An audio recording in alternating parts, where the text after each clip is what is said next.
Welcome back, everybody. I would now like to introduce our next speaker. It is Professor George Church, who is a professor at the Harvard Medical School professor of genetics.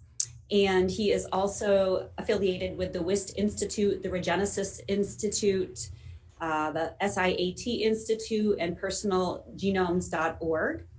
And he will be speaking on accelerated evolution, proliferation, and mammalian development and cancer. Welcome, George. Oh, thank you very much. Great to be here. Can you see my slides and hear me? Yes? Yes, absolutely. Okay, great. Thank you. So, I want to talk about a quirky topic.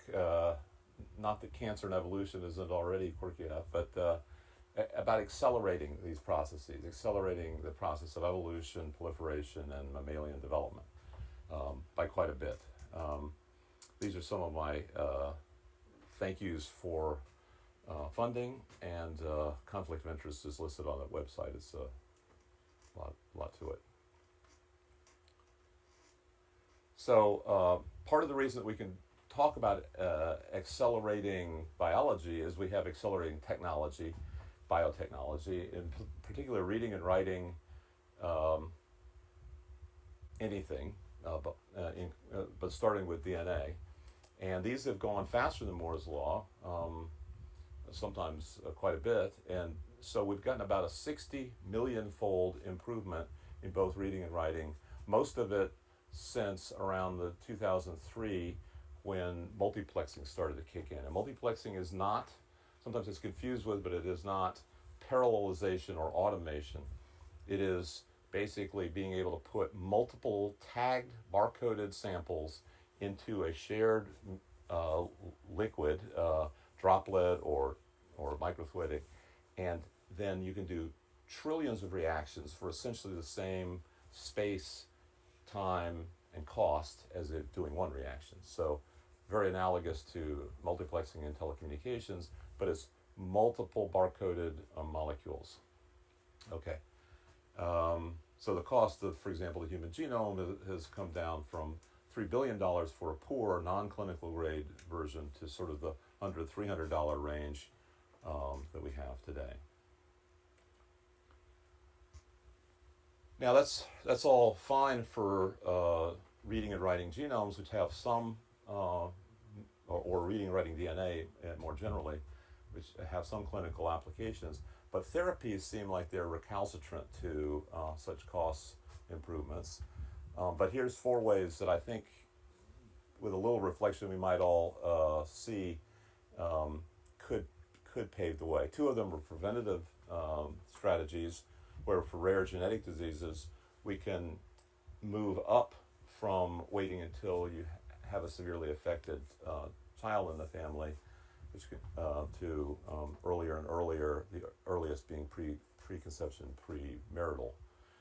Infectious diseases also have preventative strategy, which I call bioweather map, which would be nice if we had that a few years ago, where you could monitor all potential pathogens, including zoonotic diseases and so forth, possibly as good as 24/7 monitoring of many families, if not all.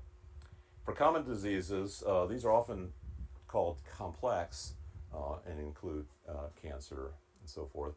But they could also be framed as being age affected. Almost every morbidity and mortality is age affected, even falling down and not getting up.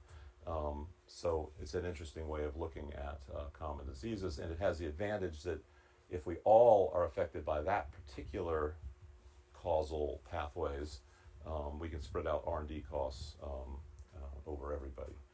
And then finally, less failure. We use machine learning and molecular libraries up to billions to test delivery and safety and efficacy. Here's an example of preventative for cancer. Huge amount is being spent on metastasis, but obviously the earlier you or metastatic cancer and late stage, but there are things that you can do that prevent it from even happening in the first place, and these include vaccination or other preventions infectious diseases on this list here include eight out of the 11 are viruses, and the things that everybody knows about environmental, like smoke, UV, and then genetics. All of these are potential. Since 8 out of 11 of those are viruses, we have a number of strategies for dealing with viruses. Probably the most general one, not the easiest to implement, but the most general one, is changing the codons, recoding the genome so the codons are different. And this we've done successfully in one organism, and now we're trying to transfer it over to multiple microbes, plants, and animals and human cells by changing one or two, possibly more codons out of the 64 triplets. And you can see from this data here from Farron Isaacs, one of our long-term collaborators, that even at putting in viral titers of 10 to the 12th, you get zero outcome. And this can be tuned up to the point where, on paper, the probability of escape, of the virus escaping, is nearly zero. And I want to thank Nili Ostrov, who's pushing this forward. These are 4 papers so far on making multivirus resistant, including the most recent one from Nili on human. I mentioned that treating common diseases like cancer as an age-related disease has certain advantages, in that you can get multiple diseases at once in principle. When the only thing they have in common is that they're age-related, if you're getting at the core commonality, then you know you're on the right track when you can get multiple diseases. And that's exactly what we did in these 2 papers in PNAS and Protein Cell, or 3 papers in Nature, where we were dealing with these 5 diseases or disease models in mice and now dogs, and soon human. And then we use multiple genes. We picked genes that were specifically non-cell autonomous, and these are fibroblast growth factor and TGF-beta and alpha-klotho. What's important is that even low gene therapy doses allow it to spread throughout the body and give systemic help. And these genes came from this aging gene database that Pedro de Magalas, who was a postdoc in my lab and now is a professor at Liverpool. It's a beautiful aging database that a lot of people use, and I urge you to take a look at it. Anyway, so that's viruses. This is common diseases via aging targeted gene therapies. Now let's talk about accelerated evolution. And we do this by either multiplex editing or other kinds of libraries. If you consider editing to include this entire set of addition, subtraction, precise editing, and epigenetics, then you can do quite a bit of synthetic biology by this broad category of editing. I'll show you later a particular kind of editing that's very targeted. Doesn't mean there aren't off targets, but this is deaminases, where you change a C to a T by removing one nitrogen, changing to oxygen, and A to G. And there are also recombinases and integrases that where you can pop in fairly big chunks. And I must say, this is a pretty accelerated process of going from basic science to translation too. And we've seen this with some of these companies that we've started recently. These are recombinases. These are examples of recombination integrases. They tend to come from phages, but there are also some that are found in humans. So you can use human proteins to do the accelerated processes. So here's a recombinase where you interchange 2 DNA molecules without having free double-strand breaks or nicks. And here's another one that capitalizes on the openness of one strand of the replication fork, where you can slip in small oligonucleotides. And we've used both of these extensively for that first example I gave of recoding, where we've made a multivirus resistant organism by changing the genetic code genome-wide. And here it is. We changed 1 out of the 64 codons, total of 321 changes genome-wide. We've now done 62,000 but that's not a complete project the way the 321 is. 321 has all these properties, non-standard amino acids, biocontainment, and is multivirus resistant that I already showed. Now here is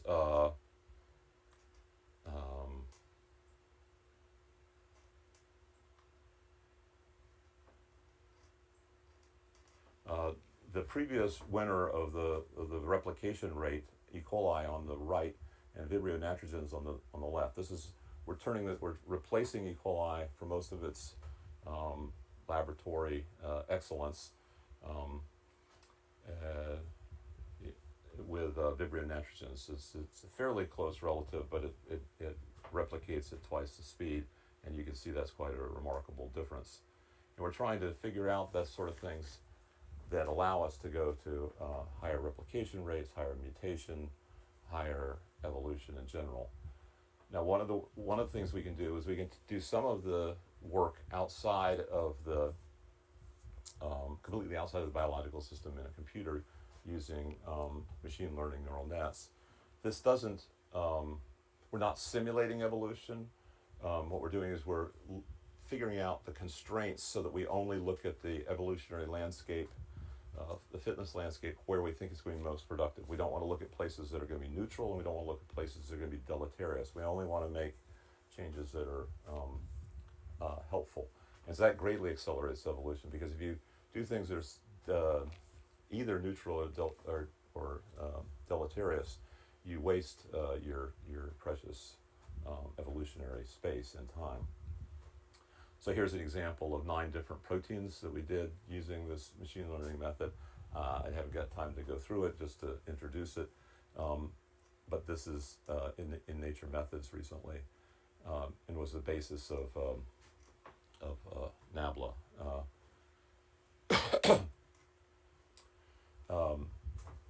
In addition to Nabla, there's Manifold Bio using similar kinds of machine learning, but here for a completely different goal. Rather than making new enzymes and new drugs, protein drugs, by accelerated evolution with libraries of millions, here slightly smaller libraries can be used for tracking protein therapeutics, where each protein has its own barcode. Now, if these proteins were, say, gene therapies, we could track the nucleic acid component very easily. Nucleic acids easily barcode, but we've needed this to make these libraries of barcodes for the Manifold Bio approach to being able to track the impact of individual proteins, many of them at once, in say an expensive or time-consuming preclinical trial in animals or potentially in humans.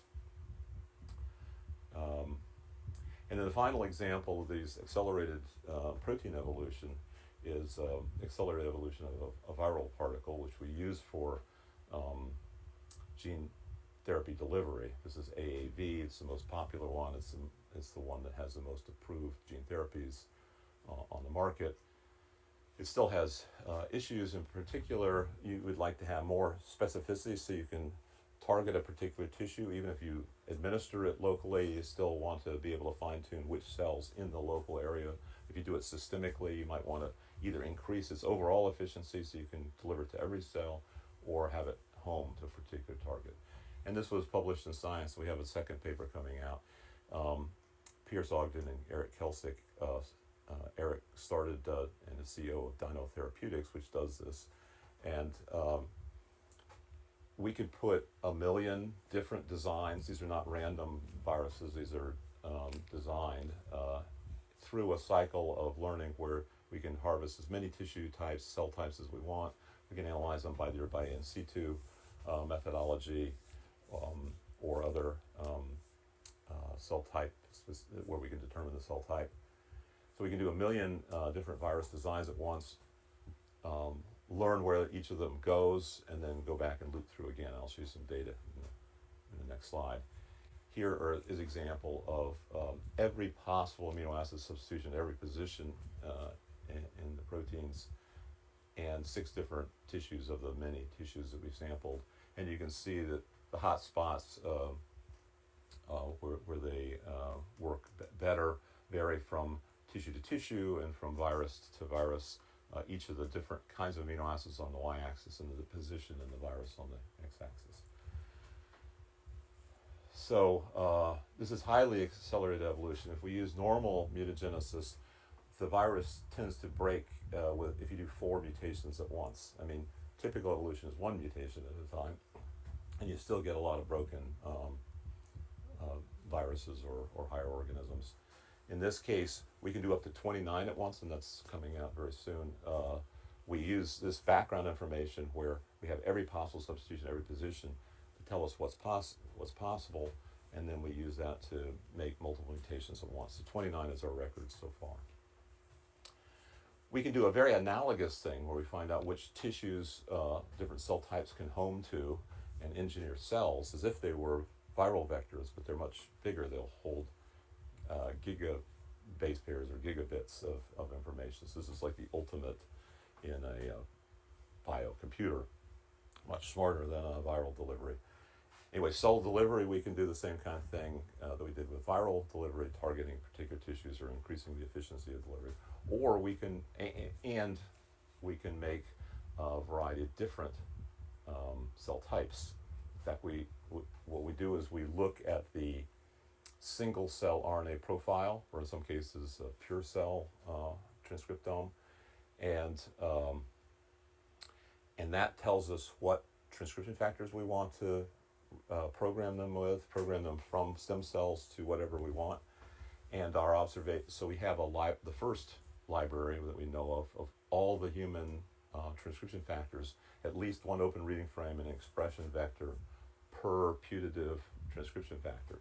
So we have over 1,700 of these, including alternative splice forms and so forth.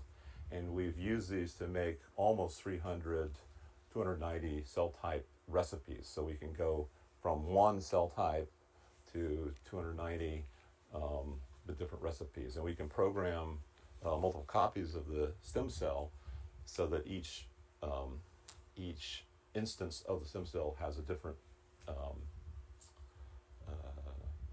destiny upon induction with some simple inducer like doxycycline. So you could have, and we're not limited to a single transcription factor. Sometimes we'll start with 40 transcription factors and whittle it down to 7 or something like that.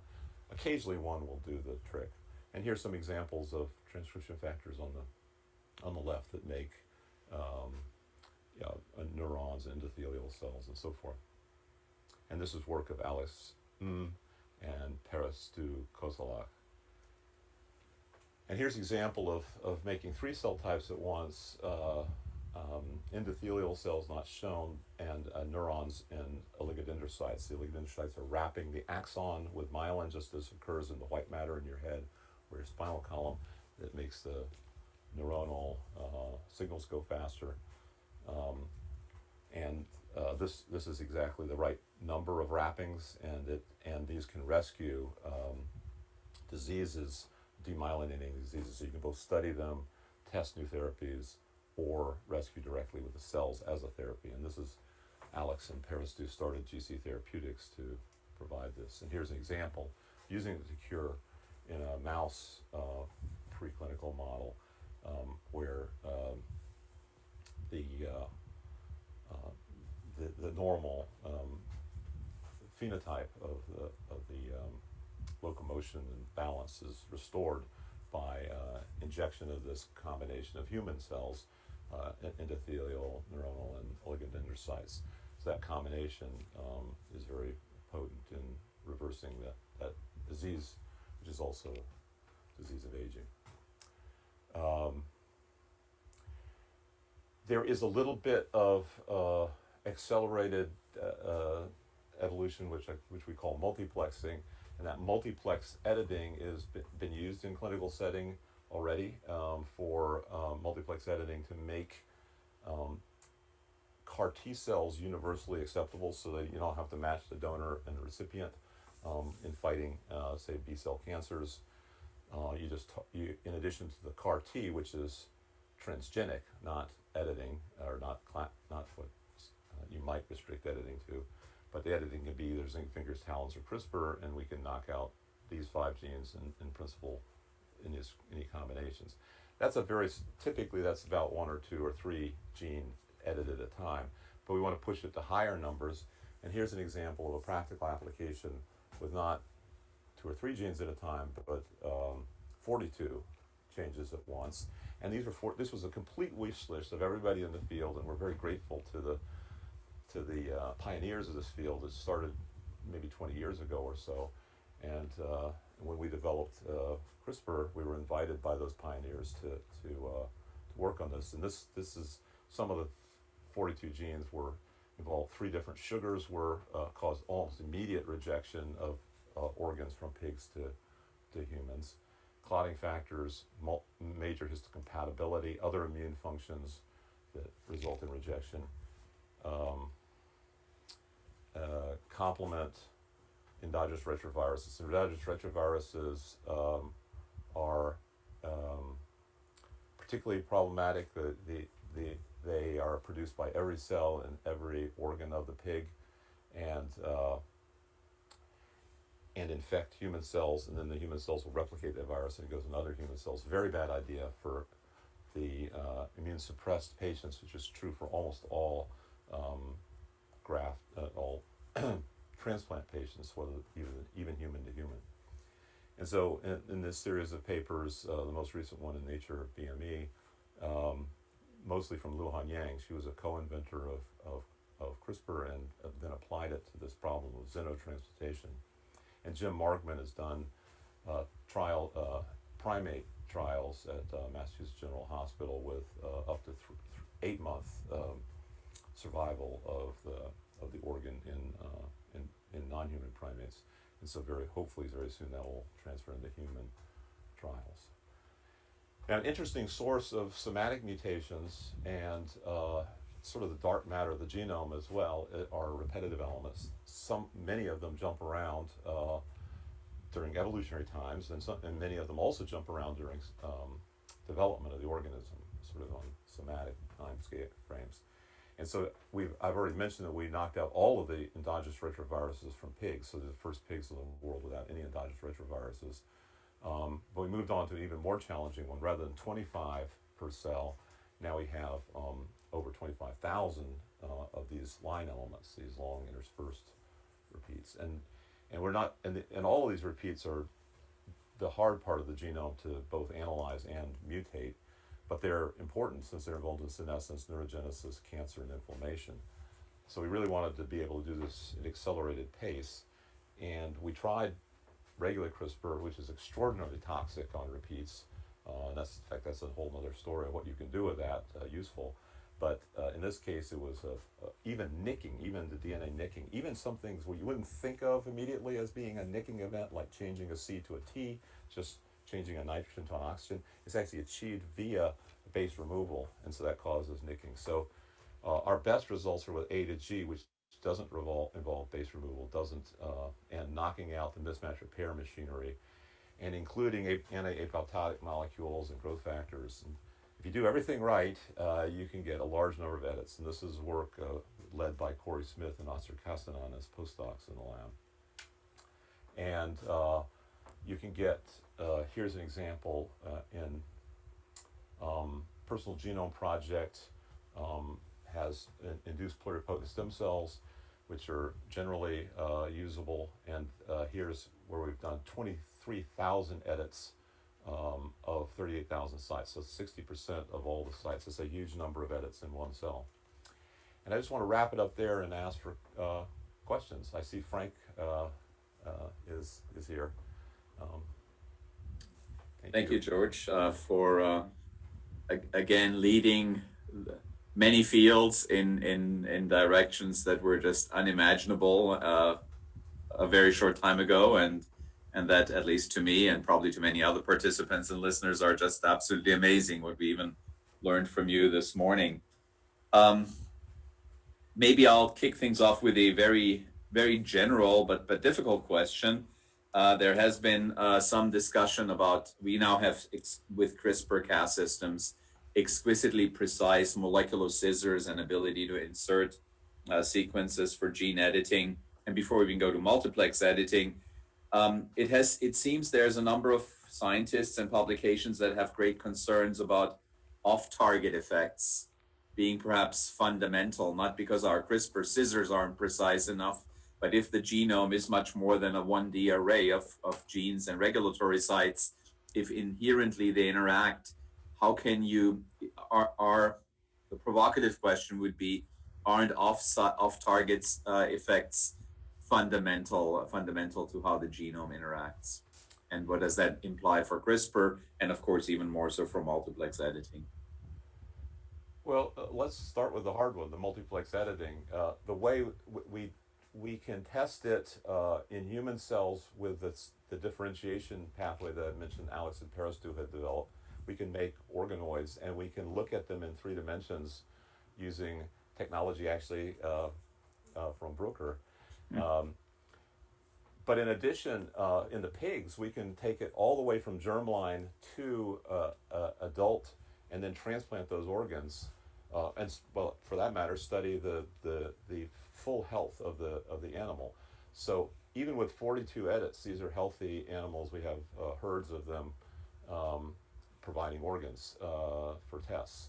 So that's our way of that's the ultimate way. But we can do very high resolution molecular analyses to debug it if we need to debug it using 3D imaging.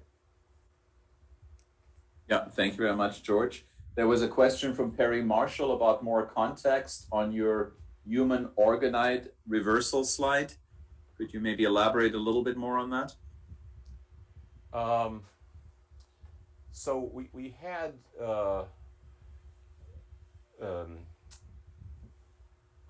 aging reversal. We call it aging. This is probably what this is referring to. Aging reversal, we call it that rather than longevity because longevity takes too long to do the clinical trials. And aging reversal in principle can deal with multiple diseases at once. The way we achieve that is by looking at multiple genes because aging is a complex set of gene interactions. Many of them are cyclic, so or networked. So in principle, you can hit a small number of targets and still hit the whole complex network. But you need to take some. It's like combinatory therapy for cancer and infection, but requiring more systems biology and debugging. So anyway, we have this triple treatment that and other forms of it that are going into clinical trials in dogs because aging of dogs is a veterinary product, and then we'll start the clinical trials on humans hopefully soon after that. Well, thank you for elaborating a little bit more. That's just absolutely fascinating. We have maybe 1 more minute before we go to Henry, so I'll as a last question for you, George, before the panel later. You heard the comment about by Azra this morning and also in her books that a lot of the tissue studies then and even mouse model studies, but we don't have to go there right now, then don't pan out in patient studies. And that's why so many promising oncology therapies that look good in tissue animal models then fail in human patient trials. My specific question is do you think going from 2D tissues to 3D organoids, do you think we're gonna be a lot closer to what the actual human ultimate patient looks like? And maybe can you comment and elaborate on that topic a little bit? Yeah, well, I mean, one of the reasons that the animal trials fail to reproduce is because there's selective publishing. It's not the author's fault, it's the whole system's fault of publishing only the most amazing results, which tend to be wrong. But in terms of organoids, we're going beyond organoids to things that are much more like organs. They needed vasculature, and so now we have vasculature through which we can pump artificial blood. And as we get closer to that, then we're talking about true human testing without the ethical issues of harming sentient beings. Fantastic. We'll come back to that during the panel discussion. Great. For sure.